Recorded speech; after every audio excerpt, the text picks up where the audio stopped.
in a country like Nigeria, somebody earning around, say, 250, 300, that band, there's a tendency, or maybe it's a cultural wiring that makes you feel that you don't have much to put aside.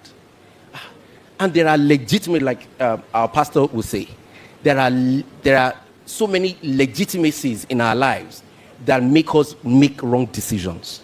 I need to pay school fees, I need to do this. That if somebody looks at what you have done with the money, they won't say, some people say, and I don't drink, I don't carry women. And so many things want to take that money out of your purse into your past. Can you help us take a look at, say, somebody in that band and say, these are the areas where your money is really going the wrong way? Like Grace said earlier on, one of the uniqueness of what we have done is that we are not theoreticians. We are practitioners. I can give you name, phone number of people you can call now that earn 100,000, 200,000, and they are stupendously wealthy. Why? Because they know what others don't know. Then let's break it down.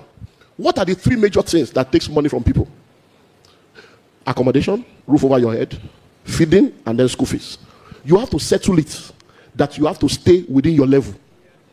You are not going to be there forever, but you must stay there. So let's start school. Let's start with because accommodation. that gets a lot of people. Let's start with accommodation. You are a man and a woman with one child. What are you doing in a 2-bedroom? What are you doing in a 3-bedroom? What are you doing in a highbrow area that you cannot pay for? Any rent you need help to pay is too expensive. Any rent you need prayer point to pay is too expensive. Find a location that is suitable to your income. Some people need to leave Lagos and relocate to Ogun State. Go to Ibadan. And they can still become wealthy. Life and direct. Because technology eliminates villages. Come on. You can do transfer from anywhere. You can be on Wi-Fi from anywhere. So all this Lagos is a olden days mindset. Just like Ekolowa. No, that's olden days theory. You can be anywhere. So number one is to look for accommodation that works for you. You can do fractional ownership. You can have a 3-bedroom apartment. One room is your own. One of my houses in the UK is a 3-bedroom with a penthouse. The penthouse is there. I stayed there with my family once in a while if we want to stay in the place. But we rented one room out, room by room. Each of those rooms are being rented by families. In Lagos today, I have children that are doing that all over. So you don't need to have a whole house of your own. If it's only one room you can have. Parlor will be our general parlor. Kitchen will be our general kitchen. It is still better than tenement face me and face you. Do you understand that? So find the accommodation that works for you. There are people in Lagos living under the bridge. They did not die. They are living in wooden houses. They did not die. Start from somewhere. Number two, feeding. He said, I have to eat 3 square meals. Is 3 a square or a triangle? Where do you have the idea that you must eat 3? If it's only one you can eat, square it. Because you don't live to eat, you eat to live. Even those that are not hungry will be telling you, where's my lunch? Are you hungry? So you look at your expenses and you cut it down. Eat what you can eat. Some of you are eating meat, you don't need meat. When we were growing up, there are different kinds of food that we ate that brought us to where we are.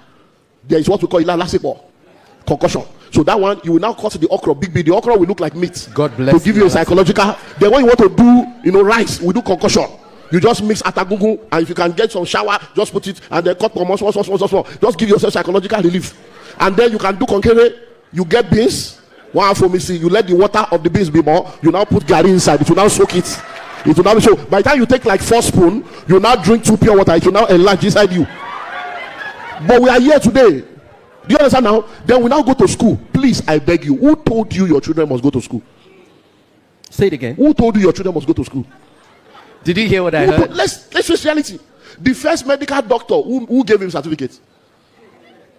The first lawyer, who certified the first lawyer? The first accountant, who was his own lecturer? Everything you are embracing today, somebody started it.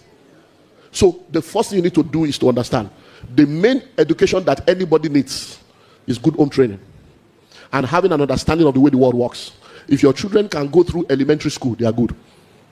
Once they finish primary school like this, as a parent, your responsibility is to discover their giftings and talent and potential.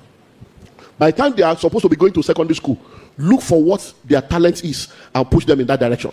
So if that's your young boy is finishing school at the age of 12, 13, and you realize that, okay, I may not be able to do secondary school, can he go and learn a trade? Can he go and learn something? If it's fashion, can he go to fashion school? If it's electronic, can he go to electronic school? Okay, let's say he has even finished secondary school. Do you know that right now, POP, tiling, electrical, plumbing, these guys are doing millions. And there are people that went to school, nothing. School is not a scam, but the curriculum is a scam. Because most of what they are teaching you, 80% of what you learn in school is useless when you graduate.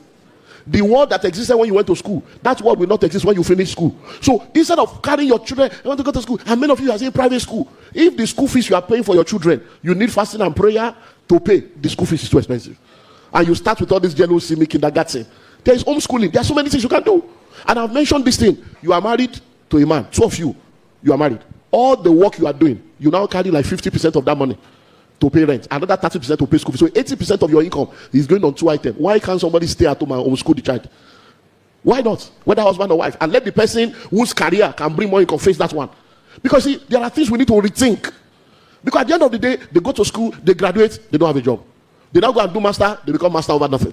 Because the educational system is created as an assembly line for producing job seekers, not job creators. So the curriculum is skewed towards. So by the time you finish after primary school, secondary school, university, after spending about 21 years, you now graduate. The first letter you write is I beg to apply.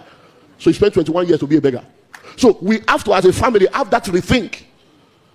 And then it will help us to now know how to manage all the things we have. And no matter what, even if you are doing 250, 150, once you know how to make more money, you will be amazed. Like I give you an example now, at how you can make more money than that 150 or that 250 that you're making. Then if from that 250, you are just putting 25,000, 10% is all you need to save. If you are saving 10% of your income, because our grandparents and those that have come before us, they didn't go to school. You know, in Lagos now, the illiterates are the landlord, the educated ones are the tenants. They didn't go to school, but they had financial intelligence, they had common sense. They knew that this money I'm making, go to the market, go to my 12 here, go to Ojuwoye, go to Mushi. There are people that are not earning as much as you earn. They don't have the kind of education you have, but you understand this law. Every day, one that job, 1,000 a day, 2,000 a day. At the end of the month, the guy collecting the 1,000 will come, they're supposed to collect 31. The guy will collect 10% and give them 27. That 27, they will not spend it. They have another susu that they are doing 2020 or 2025. So as they are collecting that 27, want that 25. That 25 in 10 months, on my 250. As they are collecting that 250, they are not spending. They are either using it to pay school fees for their child, or they are using it to make a deposit for a land in the village that they are using to farm tomato or farm cucumber. So these are how people do. You just come here wearing suit and tie, ignorant people, proud and arrogant. You are poor and proud. Double jeopardy. Look at this meeting now. They will not come. But if we are calling phone number now, we are pouring all on the eye. They will hear everybody will be falling and breaking chair. It is well. I just gave you an example of my PAs here. Look at right there. You have palm tree there. 6 million per acre, 15 million per hectare. Anybody that brings somebody to buy one, you are getting 10%. So that means all you need is a network. Uncle, they are selling land. Oh, this is the document. Oh, your lawyer can go and check. Oh, this is the form. Fill it. If your uncle buys 1 acre, you are getting 600. If your neighbor buys 1 hectare, you are getting 1.5 million, even though your salary is 100,000. So there are people working for me, earning 150, collecting 15 million every month. Why? Because they are using their network to bring turnover to the company and getting their own portion. So it's financial intelligence that we need. Because of the kind of economy, I mean, the first thing that hits you about our economy in this part of the world, not just Nigeria, the first set of experiences people have or mindset people have with the economy is that it's not good, it's not well organized, and it's difficult for them to have that mental wiring to believe that they can make it. And so that's why it's important to hear stories like yours, who perhaps didn't exactly come from money. So let's start from there. Can you tell us about what your first set of experiences with money? What does your background look like? And how do you get to where you are today? Okay, thank you very much. I think it all boils down back to the subject of mindset. I'm the firstborn in the family of 8, 5 biological, 2 adopted, 1 away match. So we are 8 altogether, at least to the best of my knowledge. We still had to ask my father. I had to send 2 of my younger ones to him. I think last month, to say, go and ask this man. He's now growing old, so does he have any other one anywhere? Should we be expecting? Just so we are first of 8. So we come from a middle class family. My father was a custom officer, and he was a custom officer that did not steal. He was not born again. He was not stealing. Double jeopardy. All the other custom officers that I knew along with him were all building houses and stealing money. The man refused to steal. Born again, he not born again. Thief, he not thief. So you are wondering, what are you doing there? But for me as an individual, I just saw money from the point of the environment. Go to school, get a good grade, get a good job, make money, and then if by a stroke of luck, you probably just make it. But my story changed in 1997, 98. because like I say to people, if you are not married and you are poor, there can be a lot of excuses for your stupidity. Because you have a lot of people to still help you. You can crash in Jimon's house, spend one night there. You can just go and eat breakfast somewhere else, lunch somewhere else. But you can't do that as a married man with responsibilities. So I became frustrated. And then I cried out to God. I said, God, I'm tired of poverty. I really want a way out. And God gave me some assignments, which are part of the book. But two things that were very key is to get a new Bible. And I'm going to show you from Genesis to Revelation my own wealth creation plan. And that was the first thing I did. The second thing he asked me to do was to study the life of rich and wealthy individuals on earth. Individuals and families. Find out what did they do to become rich and how have they been able to perpetuate their riches. And that was the shock of my life. So for 8 months, I was like a madman into 1998. And I realized that every rich and wealthy individual on earth, they all did the same things. Success leaves clues. I realized that number one, they were all men and women that work for themselves. None of them were salary earners. So I knew that I have to have a rethink about the subject of salary. Number two, none of them had only one source of income. They had multiple streams of income. Number three, every one of them without fail had real estate as one of the things that helped them not just to create wealth, but to retain their wealth. So I said, okay, no problem. If you do what successful people do, you become successful.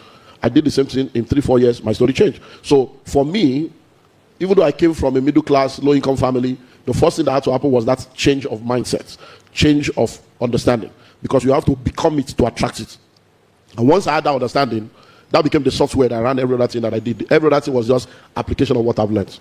And that's how I got here. Clap if you wonder.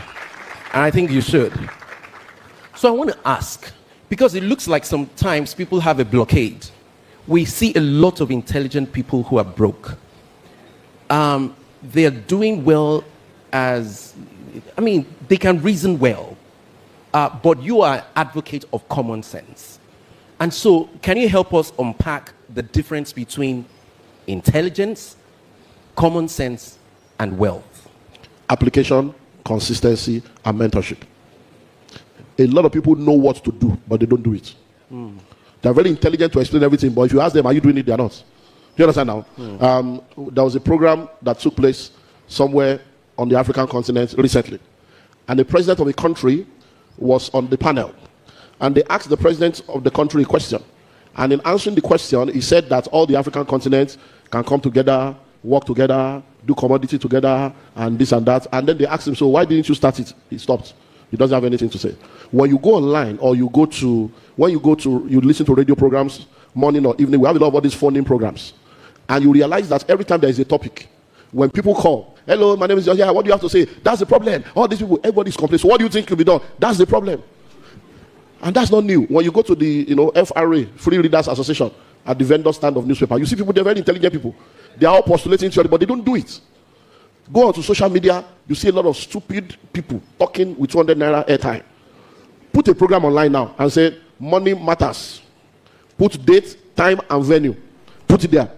The first thing comment will be is when. Where is the venue? They don't even have enough brain to read what they are seeing. So the problem is, number one, action. A lot of people are very intelligent, but they are not doers. Number two is consistency. That you have done it and it did not work does not mean you should stop doing it. Whatever is right, keep doing what is right. When it is working, when it is not working, until it begins to work. And number three is mentorship. So you see a lot of people, they will tell you, don't listen to all these people, all these motivational speakers, aspire to acquire, I've tried it does not work. Now listen, I've been in full-time ministry by October 9th with 37 years in full-time ministry. I've pastored the same church for 31 years. As I am today, there are still poor people in my church tomorrow. Because everything you say, after you are finished, they want to come and collect money after service. All those things you are saying is not for them. They are not ready to do. They are not ready to be consistent. And they don't have mentorship. So when you see a lot of people, let me say this. At the point in our church, we were doing multiple marriages. Because we decided that we can only do marriage one Saturday in a month. So sometimes we do 3 marriages. So years ago, we did 3 marriages one Saturday in August. 1 year later, 2 of the people had already gotten pregnant and they had a child. One of that couple did not have a child for 18 years. And I looked at them face to face every Sunday. 18 years later, they are twins. Now, what do you do to have a child? Consistently have sex with your partner. You will have a child. That's the principle. Sexual intercourse between husband and wife is the principle for pregnancy. But they did it for 18 years. And they didn't have a child. Is it because sex does not produce child anymore? No. So sex is not a scam. The reason why the sex did not work for them is because there were other underlying factors that was not allowing the principle to work. So the fact that you did something once and it did not work, as long as it is the right thing, keep doing it. If it's not working, find out why it is not working. Don't fight the principle. So people are fighting principles. Just because you did it, you didn't say it's a lie. This one is a scam. That's why it's a scam. After 10 years, you'll still be a pessimist, but nothing will change. So that's the key. It's action, consistency, and mentorship. A mentor is someone that has achieved what you want to achieve. A mentor is going to be up there looking at everything. Like Google Map works based on satellites. So when you are going, it will tell you, no, you can turn here because there's a traffic now. That's what a mentor does. They have an overview. So whatever you are going to that is not working, they say, no, don't worry. This is the way it works. Pull by this, do this. And that's so. But people, they don't act. They are not consistent, and they don't have any mentor. Let me wrap up with this. When you are in primary school, you have teachers. By the time you enter secondary school, you have teachers. Once you enter university, teachers expire. You have lecturers. We don't teach university, we lecture. But by the time you leave university, you now have coaches and mentors. So a lot of people stop learning when they left school. When you graduate, there will be no more teachers, there will be no more lecturers. You now need to intentionally, the same way you went to look for a school and started paying school fees, you have to intentionally now look for a coach and a mentor that has achieved what you want to achieve, that has gone to where you want to go to say, look, I want to submit to you the same way I submitted to university. And then you pay with time, you pay attention, and you pay with money.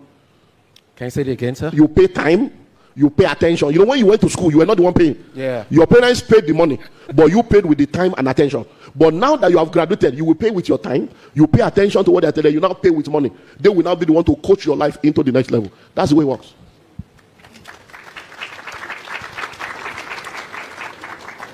There is an evil we see in the world. There are a lot of people who are high income earners, but it looks like even though they have an opportunity by that high income to leverage, they are unable to translate that. What are you've been doing this for years, helping people to leapfrog and change. What are the common errors you see that people who regularly earn and they're expected to be able to make something of it and they don't? It's simple. They don't have financial intelligence. That's all. Now, you see, there's what we call the wealth pyramid. In the wealth pyramid, the people at the middle, they are the people you are mentioning right now. Because at the bottom of the pyramid, we have those that are in financial crisis. Then we have those that are financial instability. Then we have those that are financially stable. Now, those are financially stable are people that have a good job. By virtue of the job, they have profit sharing, target bonus, they have all kinds of stuff. They have official house, traveling, they have savings, they have a house of their own, their children are in private school, they travel abroad and all those stuff. But you see, the missing link is that everything they have comes from the money they make by exchanging their time and energy for money. So they are working for money. Money is not working for them. That's the mistake. They don't have financial intelligence. They don't know that they don't know. They don't want to know. They are very arrogant because there are many people that are looking up to them, but they have nothing to look up to. So what you see is that man is working, is making 3.5 million a month, 5 million a month. Maybe at the end of the year, they pay him 12 million as part of his own profit sharing or target bonus or whatever, or equity, whatever. So he's making money. But that money he's making is because he's working in that company. He's working in a place where he's earning 5 million a month, in a place where people are earning 120. But guess what? Once he loses that job, and that 5 million stops coming, in less than 6 months, he's a poor man. Why? He has nothing else working for him. So that's the problem. So instead of them to use that, and that's what we're talking about, creating wealth as a career person. That time that you're making that 3 million, 5 million a month, you are supposed to apply those things I spoke to about managing money. Live on a budget, delay gratification, and then set money aside for investment. So if while you are working, you make up your mind that every year I'm going to buy a land banking, every 3 to 5 years I'm going to buy a house. It means that if you work for 25 years, you're going to have 5 houses and 25 plot of land. So even if you lose your job, that house has become an asset that is producing cash flow. That will keep you going because your time is limited, your energy is limited. And many of the things you call a job, you are not in control. I have friends that we all grew up together. When I started real estate, I always share this story because it's a painful one. When I started real estate and I realized the power of real estate, I'm like, Kai, all these my friends in bank, let me talk to them, let them bring money. Since I have integrity and I know the secret, let them bring money, let's put money. I spoke to many of them, not one of them. Not one. All those bush land. No. I said, no, I've discovered land banking in the next 20 years. In the next 15 years. 20 years was like, what are you talking about? One of them was a regional manager in one of the top banks. This guy, I will call him, I will talk to him. The guy did not do anything. He said, no, even if he wants to buy land, he's in Leke, phase 1. He was calling me. I said, start from somewhere. The guy did not listen. 1 year, I spoke to him. He told me that, I said, what if you lose your job? He said, Pagbe, that last year, I was the top this and that. I was the top that and that. And I made a statement. I said, now you are saying you can never lose your job. What if the market sack your bank? He said, it's not possible. The next year, bank consolidation. That bank is no more today. The day he lost his job and came to my office, he was crying downstairs. Why was he crying? After all the good things he has done, they let him go. And they gave him, was it 24 million or so? With that 24 million, if he had given me 20, I can make him a billionaire. But he was crying. And I said, I'm for 24. You know what? Okay, for maybe 20. I started telling him what we can do with 20 million. He said, oh, look, yeah, my rent is 6 million. So by the time we pay rent for 2 years, 12 million is gone. His children are in schools that he cannot afford. When the guy was in my office crying, what he was crying about was not even the loss of the job. He was calling the name of his wife. Bimbo, my familiar. That's not the wife's name. Bimbo, my familiar. Bimbo, Legia. He was crying because, you see, many of you think you have a wife. You don't have a wife. You have a knife. The only reason why you think you are married is because you can afford to pay the bills. Wait until there is no money. You will know whether you have a wife or not. And guess what? By the time he got back home, Bimbo said, so what's the plan? The Bimbo still left him with 2 children, left for America. The guy is single. We just remarried 2 years ago now. His life is out of order. So that is their problem. They don't understand financial intelligence. They are exchanging time and energy for money instead of making money work for them. That's the key. Wow.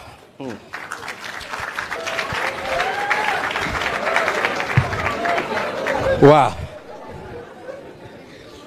So I imagine that there is somebody who is a sole proprietor here. And I mean, they've been bootstrapping on their business. But they can't wrap their head around the concept of somebody else bringing money and then taking part of it. I think it's a cultural thing.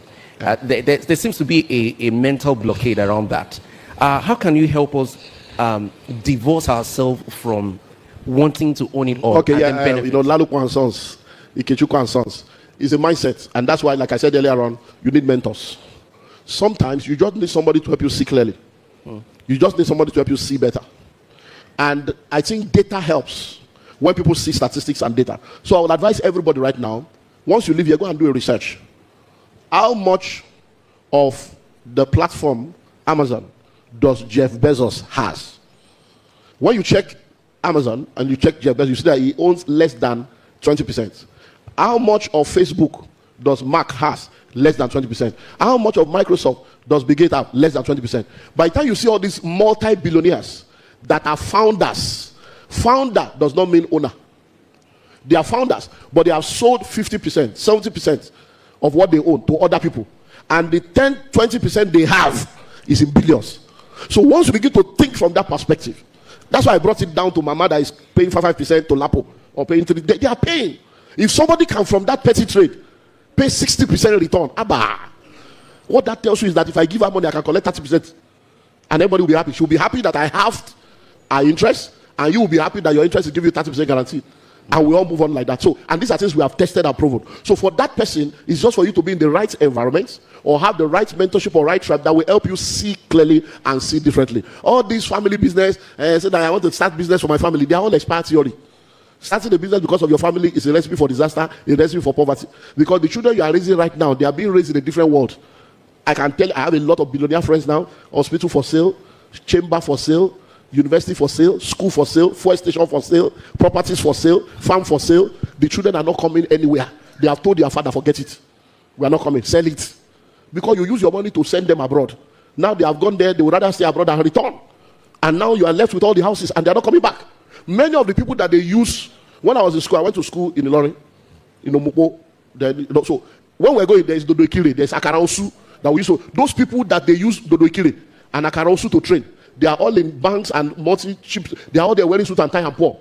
Are you not supposed to go to school, then bring the education back and go back to that Akara and take the Akara to the next level? But they abandoned what brought them. So they left their birthrights and now they are eating what is not their own. So it's all a function of being in the right tribe that will help you see differently so that you can do differently. Wow.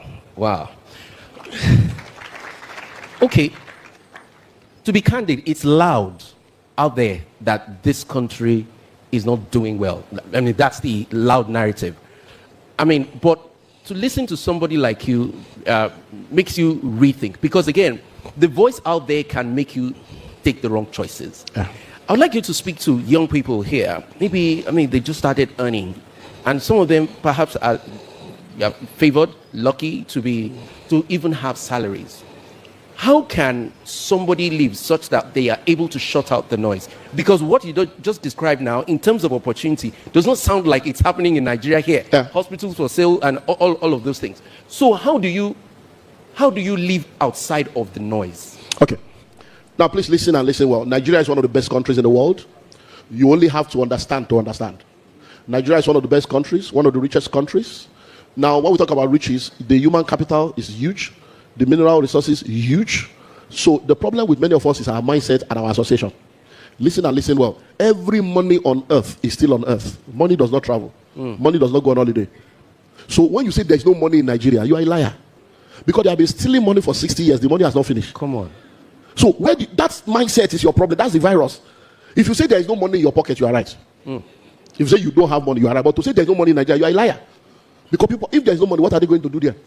They will start again. Next year, they will give you 5 bags of 5 kgs of rice, empowerment rice, and take another 4 years of your life. But they continue to make the money. So Nigeria, because there's money in Nigeria. Number 2, in Nigeria, you see, crisis creates opportunities. Money hides in problems. So because of the myriads of problems that we have, that is myriads of opportunity and myriads of money to be made. So once you understand that, it will go a long way in helping you. But if you think that the grass is greener on the other side, it's synthetic fiber. There are people that have traveled out now and they have realized that it's not as easy. They can't come back again because they can't even afford the ticket to return. They can't come back because there's nothing to return to. They have sold everything. And all those noise is because of, number 1, your mindset. Number 2, your association. If you are moving with people that are telling you, okay, let me know. I have a paper in my pocket I would have loved to read. I just came back from Jos yesterday. You can take your time. This was given to me by a youth corper. So gave to my PA gave to me, so I just read it and said, so I was reading it. He's a youth corper. He said he met me in Enugu 3 years ago. And I was speaking about fractional ownership. How that you can gather your friends together. He said, so he called 19 of his friends. And 20 of them started putting 5,000, 10,000 together. He said he's happy that right now, he's doing his youth service now. And they have 4 plots of land that they have bought and paid for in full. If they continue like that, the land they are buying for 500 today may end up becoming 50 million in 10 years' time. That's how it works. It's because he saw it. He's not thinking of Japa. I have a young boy. He's the youngest member of the Billionaires Conclave. And what does he do? He has just finished school. He's also a youth corper. And this year alone, he has done 8 million. Where did he get 8 million from? Online. He's an engineer. And then he goes online and he tells people, I can do your structural drawing. I can do this for you. And that's all he does. And people engage him. Why? Why did the students get that idea? He was in the right environment that they told him you can do this. So as long as you see, anything you cost cannot bless you. When you say Nigeria is a cost country, you can't make money in Nigeria.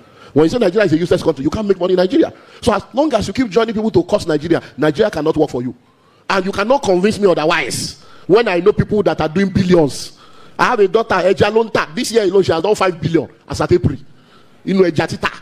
And you are telling me that I will not get Etonta. What are you telling me? So it's for you to have the right mindset and then the right association. So that no matter where you are, you begin to find out where are the problems that I can solve. What is value? Answering questions, meeting needs, and solving problems. Most of the things people are complaining about, if one person can just take responsibility to solve the problem, you become richer than the other people. That's all. So please stop looking at Nigeria from the lens of all the noise. Shut the noise with the right mindset, get information, read books, and then have the right association. Because of this, it's my background. No. You can't use your background as an excuse once you are 18 years old. Once you are 18, you have become the background. Though. By the time you give birth to your first child, you are now an ancestor. Because why not to be more? So where your ancestors has failed you, you cannot afford to fail your descendants. Be talking background. It's an excuse of failure. So take responsibility for your life, because no one will plan your life for you without your involvement. No matter how terrible you say Nigeria is, people are making money because there are still problems to be solved. Find the one you can solve and money will flow.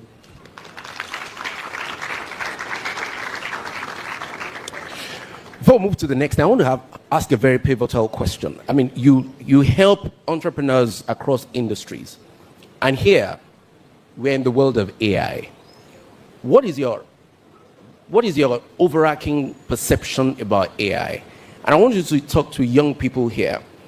What is that important thing about AI that they must have in mind to be able to leverage it appropriately? In 1999, as we're moving towards year 2000, we went through what is called the Y2K bug. Oh, Y2K. They say, oh, 000, the world will come to an end. Everything will reset. Oh, you must learn computer. You must. So we went to learn desktop publishing. We learned everything because we wanted to be Y2K compliant. After a while, they say, oh, it's a WhatsApp. You must know how to type. You must know how to do. So listen to me. The first thing you must understand is that AI is not coming to take over anybody's job. AI is not coming to take over anybody's business. But those who know how to use AI will take over your job and take over your business. Because AI is working based on what somebody has programmed it to do. So you must learn to use AI. So as we move forward, we are moving more into the technological age. So everything you do in brick and mortar, take it online. Take it into the e-commerce level. Take it into the technology level and look for AI tools that will help you to leverage and automate them. And that's the future. When I came here today now, I brought physical book. I brought USB. So that if you don't want the physical one, you take the USB one, you download the PDF, you listen to the MP3. And I told you there's a university online. If you don't want physical, you go online. That's the way it works. So whether it's physical, USB, or online, we are using technology. When you go online now, there are AI, Olumide Emmanuel. So I'm talking now. Now there are versions of me online that is an AI version, teaching. When you go online now, when I'm speaking in English, AI takes my words, changes it to 15 other languages. So as I'm popular in Nigeria, I'm popular in nations of the world. The same thing you are hearing me say in English, AI is translating it to 15 other languages. And they are inviting me all over those countries to come to them. But I'm in Nigeria, yeah. That's what you do. You use AI as a technology to enhance whatever you are doing. Because the word system, SYSTEM, means save yourself time, energy, and money. So whatever will save you time, energy, and money is what you should be doing. That's a system. So AI is a system. Find out what is taking my time, what is taking my energy, what is taking my money. Look for the tool that will help you to do that, and you have your leverage. Thank you. Money is spiritual. And we've heard so many things from so many speakers here today, and even people all over. I want to ask a question about, at what point does an entrepreneur pay tithe? Do you tithe your business revenue, or you tithe your own salary from what your business pays you? Okay, now there is a difference between personal income and corporate income. So as an entrepreneur and a kingdom businessman, you have to recognize that you are separate from your business. So we advise every kingdom entrepreneur must earn a salary. You must have something you earn every month. The fact that you are the owner of the company does not mean you should just begin to spend it now, because you should be thinking of building a company that will outlive you. And without corporate governance and proper system and structure, you are running a family business, not a sustainable business. A survival mindset cannot build a transgenerational business. So you earn a salary, you have bonuses or whatever that comes to you. That is your personal income. You tithe from that. So for your personal income, everything you get, you tithe from that gross personal income. Now, for your business, you don't tithe from your gross income. You tithe from your profits. Now, Grace was trying to explain that earlier on when she said you buy it for 10,000, you sell for 15,000. Turnover is not profit. That's why a lot of people get into problem. Turnover is vanity. The only sanity is profit. Come on. So you can be having turnover and you are still poor. Why? Because by the time you buy for 10,000, you sell for 15,000. You have not factored in taxes. You have not factored in your rent. You have not factored in salaries. You have not factored in your overhead costs. You have not factored in storage. You have not factored in cost of repurchasing and all this stuff. So at the end of the day, you are supposed to have sold that thing you bought for 10,000. You are supposed to have sold it for 30,000. But by selling it for 15,000, you are already in debt. But cash flow is coming in. So in a company, you must know what your turnover is. Then you must know what your overhead is. Then when you separate your overhead, whatever is now left, that's where you tithe. That is called a corporate tithe. That's different from your personal tithe. So if you're a Christian that owns a business, you may not be able to tithe every month. Your tithe may be once a year. After you have done your annual income, you now look at this is the income for the year. You now tithe. For some kingdom business people, the kind of business they do is such that they already know the profit per item. You understand now? They know the profit per item. So you are a fashion designer. You know that if somebody brings me to sew boo-boo for them and I charge them 80,000, I know that everything it will cost me, I've calculated it. that for everything I'm going to do to prepare this boo-boo, I'm profiting 50,000. So I know that per boo-boo, 5,000 is my tithe. So I give you an example. I do a lot of businesses. Like the palm tree now, we pay tithes on this palm tree every month. But my other real estate company, we pay tithes once a year. But the reason we can pay tithe on palm tree every month is because from day one, we have sat down and we have calculated that, okay, we are selling this for this amount. This is the cost of this. So we know that for every 1 acre we sell, this is the profit. So every month, they are paying tithes. Do you understand now? It's different. For my books now, for instance, as I'm writing a book, I tithe upfront.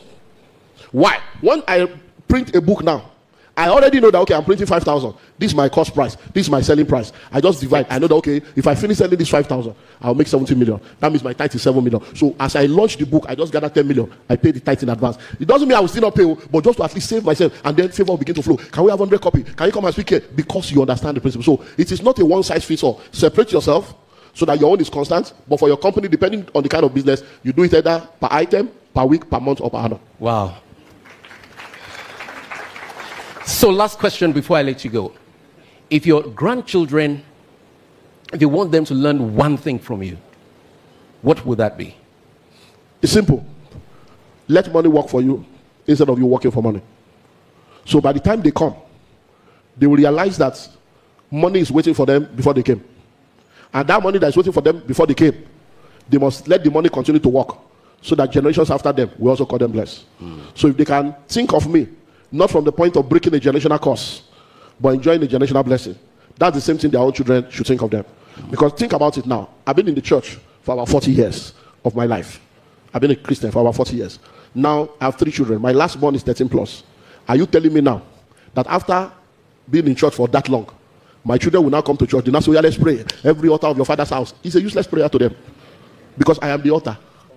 And I'm not an evil altar. I have cleared the road. So the prayer I pray, they shouldn't be praying that kind of useless prayer. The prayer they should be praying is, Lord, give me this mountain. They should be praying to take generations, to take territories, not to break a curse. So when you are a Christian, you have been born again for 20 years, 25 years, your children were born in church, you are still breaking altar of fathers, and both you and your children, you are confused. The theology you have listened to is a corrupted virus. Because which curse are you breaking that you couldn't break for 25 years, that your children still came to inherit it? It's time to move from generational curse to generational blessing. Thank you. Ladies and gentlemen, put it together for Dr. Olumide Emmanuel. Thank you very much, sir.